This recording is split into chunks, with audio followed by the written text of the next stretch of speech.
Buenos días, mis queridos hermanos.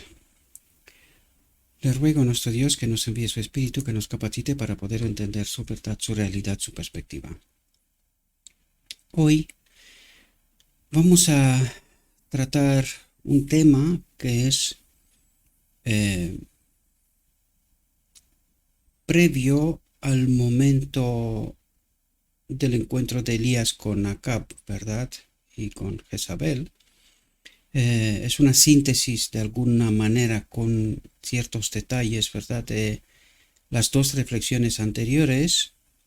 Es un tema preparación, ¿verdad? Para poder entrar en el tema que Dios persigue, trata de ayudarnos a comprender con mayor detalles. Por lo tanto, el tema de hoy está titulado Una gran liberación y está incluido en el gran tema Israel y la Odisea, tipos y sombras.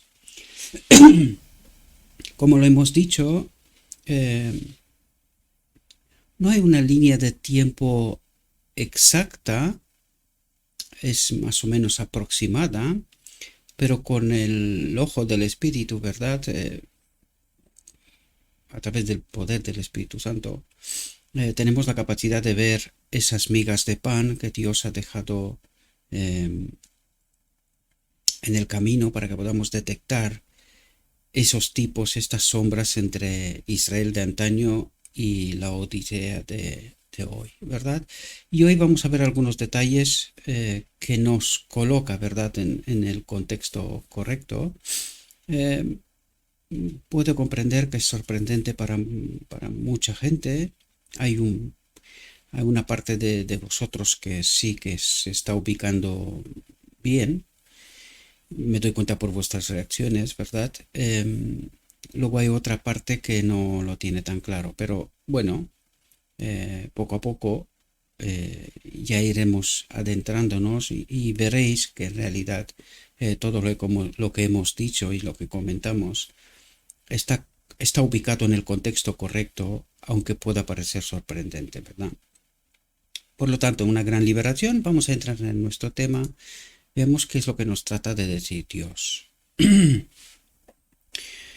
vamos a ver primero por qué dice una gran liberación y qué es lo que ocurre con esta gran liberación, ¿verdad? A pesar de poder pensar que esta liberación debería de servir para bien, sorprendentemente yo estuve buscando, digo, debe de haber algo aquí que no está muy bien, ¿verdad? Liberación, porque no lo parece, ¿verdad? Hay una liberación, pero desgraciadamente no es para bien. Dice, desde el momento de la muerte de Jeroboam, por lo tanto nos coloca en el reino del norte. Aquí necesitamos entender algo. Recuerden que cuando habla de Israel con los dos reinos, ¿verdad? De la nación, con los dos reinos, el reino del norte, el reino del sur, pero ellos son la nación de Israel, ¿verdad? El pueblo escogido por Dios. Aquí también hay que entender las dos facciones, ¿verdad?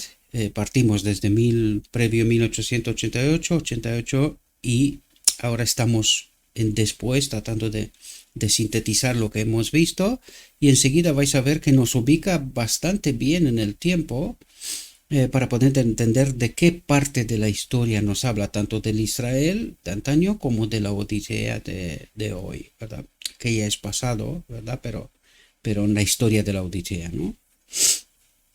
Por lo tanto, estamos hablando aquí del ala liberal, sería el reino del norte, el ala conservadora sería el reino del sur, ¿verdad? Desgraciadamente, en ninguno de los dos reinos las cosas no están muy bien, es decir, peor está en el norte, pero en el sur tampoco está del todo bien, a pesar de que se están esforzando, ¿verdad?, para preservar el camino, pero no hay que olvidar que el enemigo, pues este es su trabajo, ¿verdad?, desviarnos del camino constantemente. Por lo tanto, en el norte en el reino del sur tampoco las cosas están del todo bien, lo vimos en la reflexión anterior también, o hace dos reflexiones, mejor dicho, cuando hablamos del reino del sur, ¿no? Por lo tanto, aquí nos ubica en qué periodo de tiempo nos está hablando. Y fijaos lo que nos dice. Os pido que estéis atentos porque necesitamos entender si todo lo que hemos dicho encaja en la historia de la Odisea, ¿verdad? Tipos y sombras. Eso es lo que tratamos de entender, ¿no? Dice, desde el momento de la muerte de Jeroboam, reino del norte, ¿verdad? Hasta la aparición de Elías ante Acab, por lo tanto, nos lleva toda esta historia hasta Acab, ¿verdad? Dice, el pueblo de Israel, atentos, cuando dice pueblo de Israel, recuerden que el peso de Israel son las 10 tribus que están en el lado del norte, incluidos los levitas. También están en el reino del norte, ¿verdad? Por lo tanto, el pueblo de Israel sufrió una constante decadencia espiritual, hasta llegar a ser tan idólatra como muchos de los paganos circundantes. Tengan en cuenta Israel de antaño, la Odisea de hoy, desde 1888, y ahora veremos hasta dónde nos ubica en tiempo, ¿verdad? Vais a ver que estamos hablando de unos 40 años, hasta dónde nos ubica en tiempo, que serían la historia de la Odisea aproximadamente en los años 28, 29, 30, ¿verdad? De la historia de la Odisea, lo dirá el texto, ¿verdad? Simplemente me adelanto un poco porque necesitamos entender esta realidad. Y empieza presentándonos el reino del norte para terminar con el reino del sur, ¿verdad? Sintetizando lo que ya vimos, más algunos detalles, como el tiempo de 40 años que os estoy hablando. Y ya comentaremos qué es lo que pasó más o menos en los años 28, 29, 30, ¿verdad? Antes de la aparición de Acab, ¿verdad? Por lo tanto, el peso de la nación de Israel está sobre el reino del norte, donde están las 10 tribus de Israel, y en el reino del sur apenas hay 2 tribus, ¿verdad? Por lo tanto, el pueblo de Israel sufrió una constante decadencia espiritual hasta llegar a ser tan idólatra como muchos de los paganos circundantes. Es decir, cuando aparece Acab, ya nos parecíamos a los demás. Por eso a partir del año 30, bueno, en realidad empezó mucho antes, ¿verdad? Porque estos 40 años son 40 años de confusión, ¿verdad? Están buscando esta institución, están buscando fomentar la doctrina de la Trinidad, ¿verdad?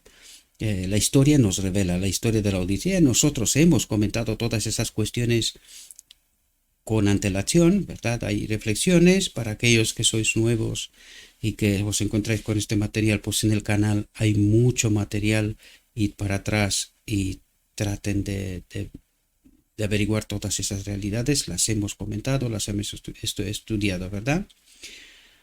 Por lo tanto, hasta llegar a ser tan idólatra como muchos de los paganos circundantes, gobernados por hombres que no temían a Jehová y que fomentaban formas extrañas de adoración. ¿Cuál es el punto clave? Querido, quiero que lo tengáis claro. Cuando estamos hablando de la doctrina de la Trinidad, esto es el punto clave, es decir, adoran a otros dioses y no al verdadero Dios. Este es el tema clave, ¿verdad? Podemos tener todas las demás doctrinas en su sitio, incluso correctas, pero si tú estás adorando a un falso Dios, entonces todo se derrumba. Esto es idolatría. Y eso es lo que ha tocado en realidad Jeroboam. Si hemos estado atentos a la verdad, él levantó unos becerros adorando a falsos dioses y no a Dios. Por lo tanto, en la era de la Odisea, ¿dónde está el problema? En lo que es el principio o doctrina de la divinidad, ¿verdad? Ahí está el tema. Todas las demás doctrinas podíamos tenerlas bien, más o menos, regular, lo que queramos. Pero ¿cuál es el verdadero vino de Babilonia? ¿Desde cuándo el enemigo de Dios trató de engañar al pueblo de Dios? De toda la historia. ¿Cuándo empezó el tema de la doctrina de la Trinidad? Pues con Roma. Este es el vino de Babilonia, de la cual bebieron las hijas y ahora también la Odisea, ¿no? Y eso es lo que necesitamos entender. No tenéis que creerme a mí. Estudien la historia. Traten de ver de por qué se ha esforzado tanto el enemigo e implementar la doctrina de la Trinidad. Y vais a ver que a lo largo de la historia este ha sido el tema, la adoración al verdadero Dios, y el enemigo ha tratado de hacernos adorar a un falso Dios. Yo sé que para mucha gente puede ser increíble esto, pero ¿para qué tanto pelea? ¿Por qué después de 1888 primero viene el panteísmo a través de Kellogg y luego el mismo Kellogg termina en doctrina de la Trinidad? Y a partir de aquel momento se forma esta facción y pelean tanto para introducir la doctrina de la Trinidad. Después del paso al descanso de la sierva en 1915, lo primero que hacen, quitan los principios de la Odisea y no se vuelven a publicar hasta el año 2930. Porque por eso nos dice aquí de 40 años. ¿Qué es lo que ocurre en los años 30? Pues aparecen de nuevo los principios, las doctrinas de la Odisea, pero en esta ocasión implementada la doctrina de la Trinidad, sin que nadie la vote. ¿Y qué es esto? Idolatría. Vamos a ver que también el texto nos hace ciertas referencias y en las reflexiones que vienen más aún, ¿verdad? Por lo tanto, ¿dónde está el tema? ¿Cuál es el problema de fondo? La adoración a Dios, la doctrina de la divinidad. Ese es el problema, ¿verdad? Es así como el enemigo trata de desviarnos. Por eso os atraigo la atención sobre este asunto y no por otra razón, ¿verdad? Y luego, cabe preguntarnos, ¿cómo ha entrado la Odisea en idolatría, en apostasía? ¿Cómo lo ha hecho? ¿Cómo ha bebido la Odisea del vino de Babilonia? Y por cierto que estamos en este tema, vi la última reflexión de Walter Wade, donde a mí me resulta tremendamente raro. ¿Cómo no se da cuenta que cuando está hablando de las iglesias protestantes y que en 1844 al rechazar la luz, es decir, al rechazar entrar en el día de la expiación, ellas se convierten en las hijas de Babilonia, ¿verdad? De la gran ramera. Bien. ¿Y qué le pasa a la Odisea en 1888? ¿A quién rechaza la Odisea en 1888? A Cristo, ¿verdad? Rechazan seguir la luz. Bien, entonces, si las otras iglesias, al hacer lo mismo, se convierten en hijas de la gran ramera, ¿en qué se convierte la Odisea? ¿Al rechazar a Cristo? ¿Por qué el texto nos habla, y en la próxima reflexión hablaremos de apostasía nacional de los dos reinos, ¿verdad? Yo creo que no entendemos muy bien el Evangelio, queridos, y nos atamos, pero comete este error, la Odisea en su conjunto comete este error, dice, no, la Odisea no es Babilonia, hombre, claro, tampoco las iglesias protestantes son Babilonia, ¿no? Pero beben del vino de Babilonia. Sí, ¿y entonces qué ocurre? Esto es lo que necesitamos entender, ¿verdad? Porque el enemigo es ¿cómo digo yo? Muy astuto en colocarnos pasajes y colocar un peso más allá de lo razonable sobre ciertos pasajes, creyéndonos que estamos en el camino correcto, ¿verdad? La sutileza del engaño cada vez es más profunda, de tal modo que el pueblo está engañado. Pero entonces, ¿cómo llega la Odisea a la apostasía? ¿Por qué Dios termina con un remanente, que en el caso de Elías estamos hablando de los 7,000, es decir, toda la nación junto con sus líderes entran en apostasía? ¿Y quiénes son los 7,000? Desconocidos.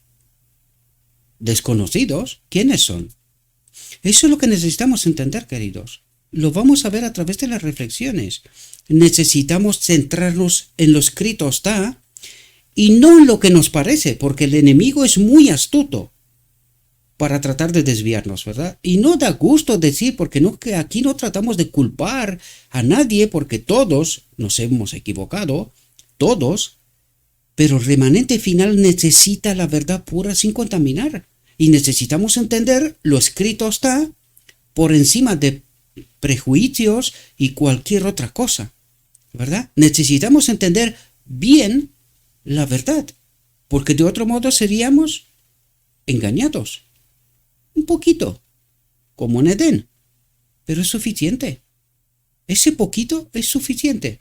El resultado final no puede ser el mismo.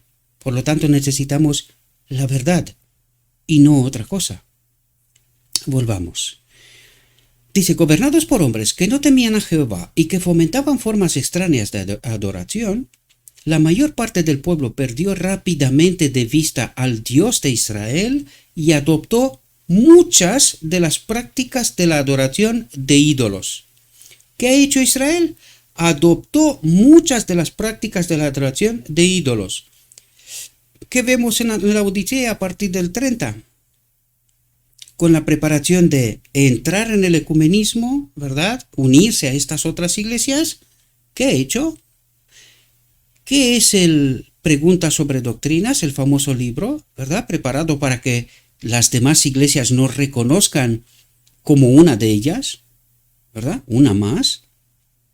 Pues hemos adoptado adoración de ídolos en medio de la Odisea, con el deseo de parecernos a ellos, ¿verdad?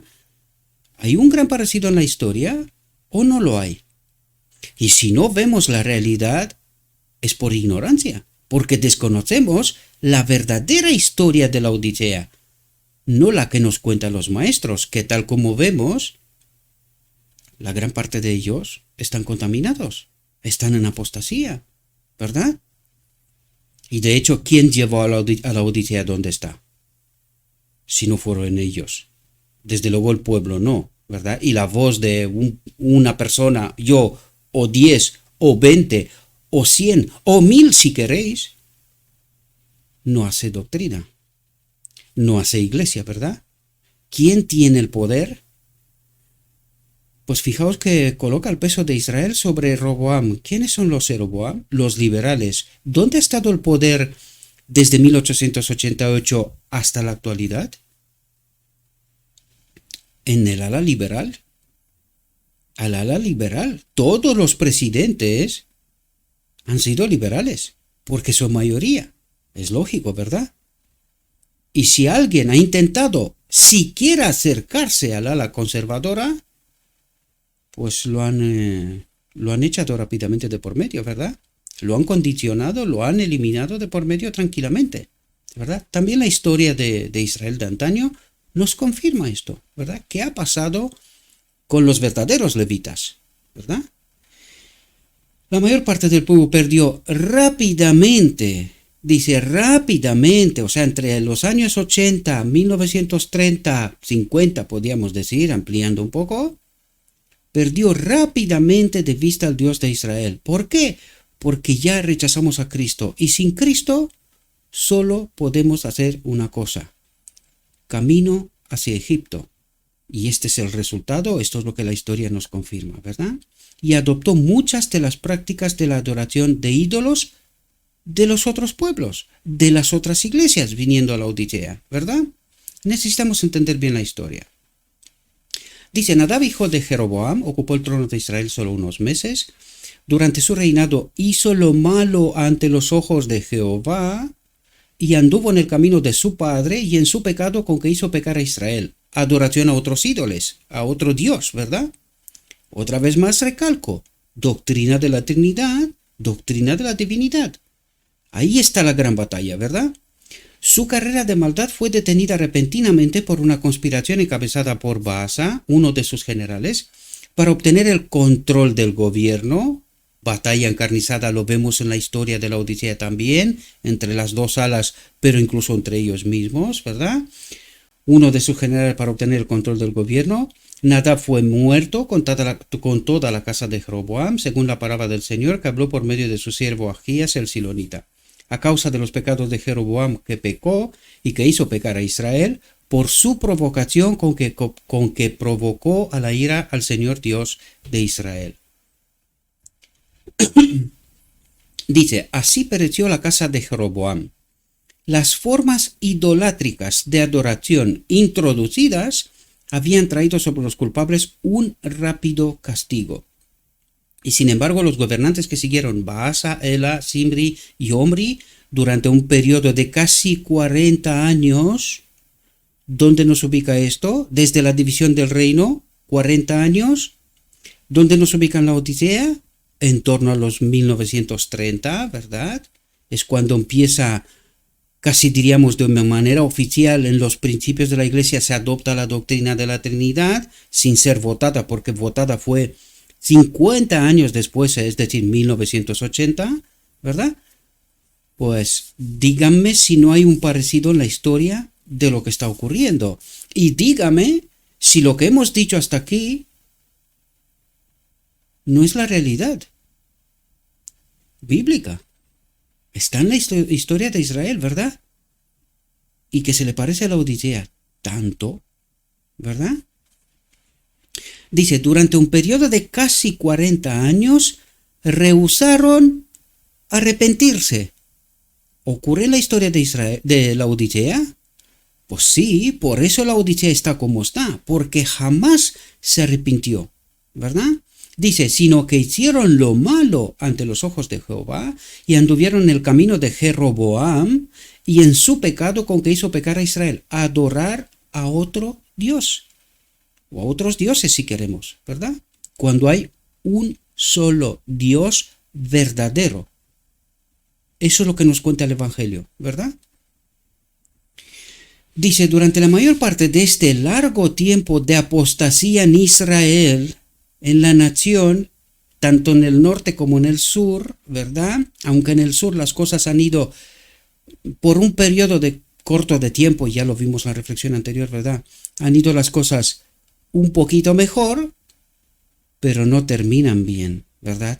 Terminan en una apostasía nacional. Por eso la historia nos dice lo que nos dice, ¿verdad? Asa gobernaba en el reino de Judá, ahora vuelve al reino del sur, ¿verdad? Durante muchos años, Asa hizo lo bueno y lo recto ante los ojos de Jehová su Dios, pues quitó los altares de los dioses extraños y los lugares altos, derribó las imágenes y cortó las arboledas, y mandó a Judá que buscara a Jehová, el Dios de sus padres, y que cumpliera la ley y el mandamiento. También quitó de todas las ciudades de Judá los lugares altos y las imágenes, y el reino quedó tranquilo ante él. Es decir, el ala conservadora preserva un camino más cerca a la verdad, pero tal como conocemos de nuestra historia, hemos visto en muchas de nuestras reflexiones, la Odisea va a caer igual, y Dios terminará con un remanente desconocido, ¿verdad? Los 7.000 o 144.000, 7.000 en el caso de Elías, 144.000 del relato bíblico Apocalipsis 14, ¿verdad? Pues es un pueblo de todos aquellos que se han purificado, se han santificado en la verdad pura sin contaminar.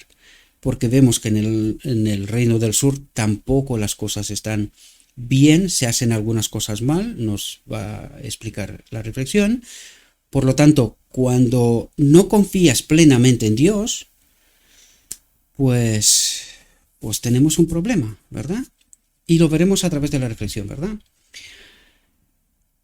Dice, la fe de Asa fue sometida a una dura prueba cuando Seraj el etíope, con un ejército de 1.300 carros, invadió su reino. En esta crisis, Asa no puso su confianza en las ciudades cercadas en Judá que había construido con muros y torres, puertas y rejas, ni en la fuerza de su ejército cuidadosamente entrenado, que llevaba dianas y lanzas de Judá, 300.000, y de Benjamín, que llevaba escudos y tensaba arcos, 280.000, todos los cuales eran hombres valientes. El rey se dio cuenta de que su fuerza estaba en Dios. Esta fue la clave de la victoria, ¿verdad? Cuando salió al encuentro del etíope y puso sus fuerzas en orden de batalla, clamó a Jehová su Dios y dijo, Señor, no es nada para ti ayudar, ni con muchos, ni con los que no tienen fuerza. Ayúdanos, oh Jehová nuestro Dios, porque en ti nos apoyamos y en tu nombre vamos contra esta multitud. Señor, tú eres nuestro Dios, no dejes que el hombre prevalezca contra ti. Dice, esta oración le fue respondida de manera significativa. El Señor hirió a los etíopes delante de Asa y de Judá, y los etíopes huyeron. Y Asa y el pueblo que estaba con él le persiguieron hasta Gerar, y los etíopes fueron derribados, y sin poder recuperarse, pues fueron destruidos delante de Jehová y de su ejército.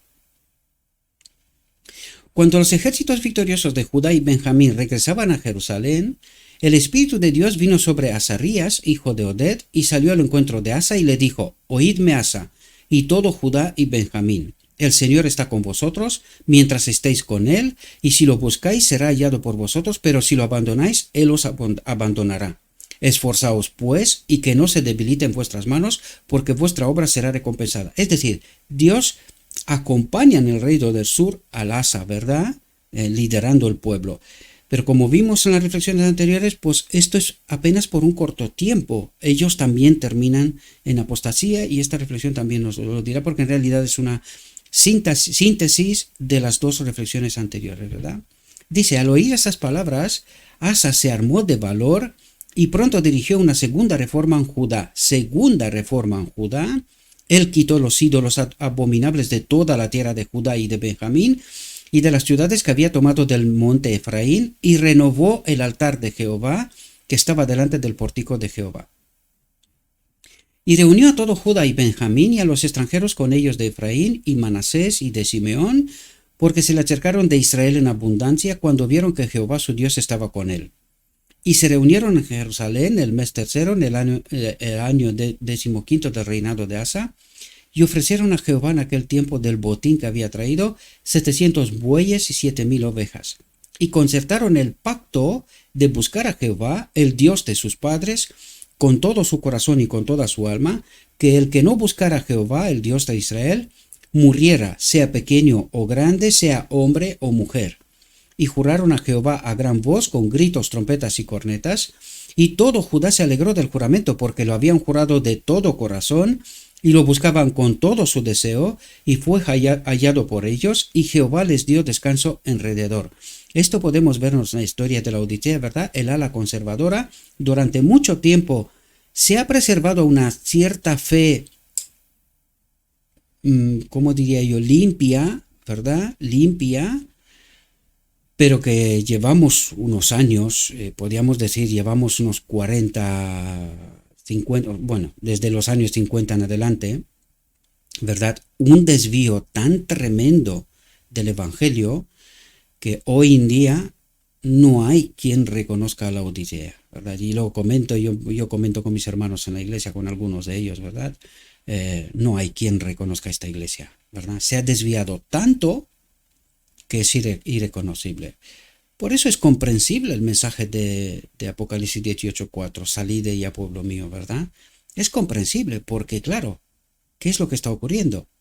Pues el vino de Babilonia, eso es lo que hace.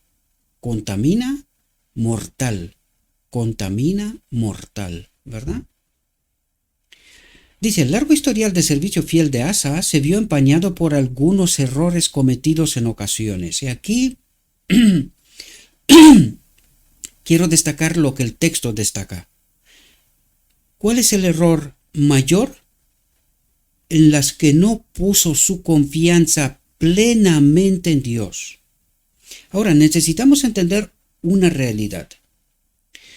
Si la Odisea ha llegado donde está, es porque ha habido ciertos compromisos entre los dos reinos, entre las dos alas.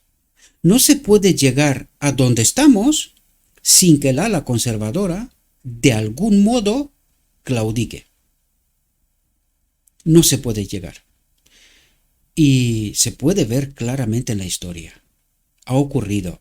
Esto lo que nos está hablando aquí es el ala conservadora, ¿verdad? Y dice: en las que no puso su confianza plenamente en Dios. También se han aceptado ciertos compromisos hechos por la iglesia, no se ha peleado esta nueva institución, quiero decir, estos cambios doctrinales tan tremendos, ¿verdad?, hacia la idolatría. Ha habido ciertos compromisos que gustaron y que se aceptaron. Pero fijaos, estos compromisos, por muy pequeños que sean, alteran el resultado final, ¿verdad? Por eso vamos a ver apostasía nacional, es decir, de todo el Israel. A pesar de juramentos, a pesar de querer honestamente mantenerse en el camino correcto, pero al final esos pequeños compromisos en donde no pusimos nuestra plena confianza en Dios, nos desviaron del camino, ¿verdad?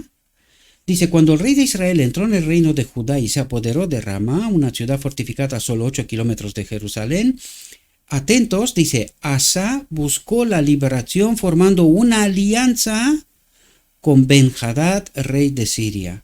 Esta falta de confianza en Dios, solo en tiempos de necesidad, fue reprendida severamente por Hanani, el profeta que se presentó ante Asa con el mensaje. Porque te has apoyado en el rey de Siria y no te has apoyado en el Señor tu Dios, por eso el ejército del rey de Siria ha escapado de tu mano. Es decir, en lugar de permanecer puro, santificarte, has permitido que el pecado viva, exista, que esta posibilidad exista, ¿verdad? Y eso es lo que ha ocurrido históricamente, ¿verdad? Dice, ¿no eran los etíopes y los lubinos un inmenso ejército con muchísimos carros y gente de a caballo? Sin embargo, porque te apoyaste en el Señor, Él los entregó en tu mano. Porque los ojos de Jehová recorren toda la tierra para mostrarse fuerte en favor de aquellos cuyo corazón es perfecto para con Él. Cuyo corazón es perfecto para con Él. Una entrega total, ¿verdad? En esto has obrado neciamente, dice, por tanto, desde ahora tendrás guerras. Y podemos ver la pelea encarnizada a nivel académico, que es donde se forman doctrinas, principios. ¿Por qué? Porque ahí se forman las mayorías. Ahí se forman los gobernantes, los maestros de Israel. ¿Cómo ha llegado la Odisea donde está? Pues así, a través de las universidades contaminadas por el vino de Babilonia, ¿verdad? Dice, en lugar de humillarse ante Dios por este error, atentos, porque estamos hablando del marco de la ala conservadora, ¿verdad? Y fijaos lo que ocurre, es decir, veíamos malos entendidos en el reino de Jeroboam, pelea por gobernar, por poder, pues esto mismo lo vemos también en el reino del sur. Fijaos lo que dice, en lugar de humillarse ante Dios por este error, Asa se enojó con el vidente y lo puso en la cárcel, es decir, con el mensajero de Dios, pues se enfureció con él por este asunto. ¿Y por qué? ¿Qué es lo que creía Asa? Que él hace lo correcto ante Dios, ¿verdad? Pero cuando Dios le manda un mensaje y le está diciendo, te estás equivocando, ¿verdad? Y le está diciendo dónde. ¿Con quién se enfada Asa? Con Dios. ¿Qué es lo que hace con el mensajero? Fuera. ¿Ha pasado esto en la Odisea? Claro, eso es lo que ha pasado. Fijaos, y Asa oprimió al mismo tiempo a algunos del pueblo. ¿Quién eran estos algunos? Que trataban de dar la voz de alarma. Exactamente como dice Isaías 58. ¿Verdad? Es por ahí donde empieza. Oprimió al mismo tiempo a algunos del pueblo. Condicionar, limitar, ¿verdad? ¿Se encuentra esto también en el medio de la Odisea? Pues sí, sí. Dice, en el año 39 de su reinado, los 40 años, hagan el paralelo, ¿verdad? Asa enfermó de los pies hasta que su enfermedad fue muy grave, pero en su enfermedad, dice, no buscó al Señor. Qué curioso, ¿verdad? Creer, tener la verdad, creer estar en el camino correcto, pero al final se revela la realidad, ¿no? Dice, pero en su enfermedad no buscó al Señor. Y esto revela qué diferencia había entre lo que creía y lo que experimentaba, lo que vivía, ¿verdad? Dice, sino a los médicos. Esto se ve en medio de la Odisea. Este mismo fin de semana estuve en la iglesia y alguien colgó en las paredes de la iglesia una síntesis de un documental, Batas Blancas, ¿verdad? Incitando a que la gente se ponga el medicamento, ¿verdad? Y yo digo, a estas alturas, tan ciegos seguimos siendo.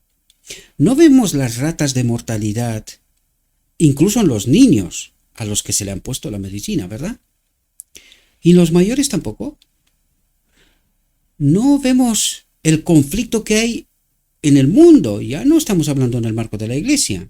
En el mundo, ¿no vemos este conflicto? ¿De verdad somos tan ciegos que no queremos reconocer el error como Asa? En su enfermedad no buscó al Señor, sino a los médicos, al hombre. Se sometió al hombre, no reconociendo al Dios, el auténtico Dios, ¿verdad? Dice, el rey murió en el año 41 de su reinado y le sucedió su hijo Josafat. Espero que veáis migas de pan, queridos, en la historia de Israel de antaño, en la historia de la Odisea de nuestra realidad. Seguiremos porque aún nos queda mucho camino por recorrer, muchísimo. Seguimos tratando de ver tipos y sombras de la realidad de Israel, de la realidad de la Odisea, ¿verdad?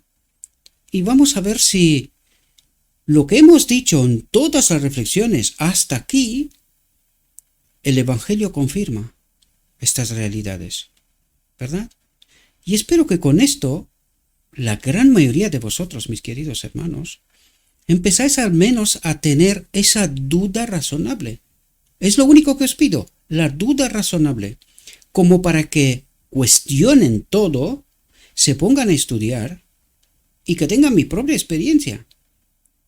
Cuando se den cuenta de la auténtica realidad, espero que algunos de vosotros levanten la voz, hagan que este mensaje llegue a cuantos más y que cuando Cristo venga encuentren a los 7.000 de Elías o a los 144.000 de Juan, el remanente final, el que glorifica a Dios guardando sus mandamientos y teniendo la fe de Jesús.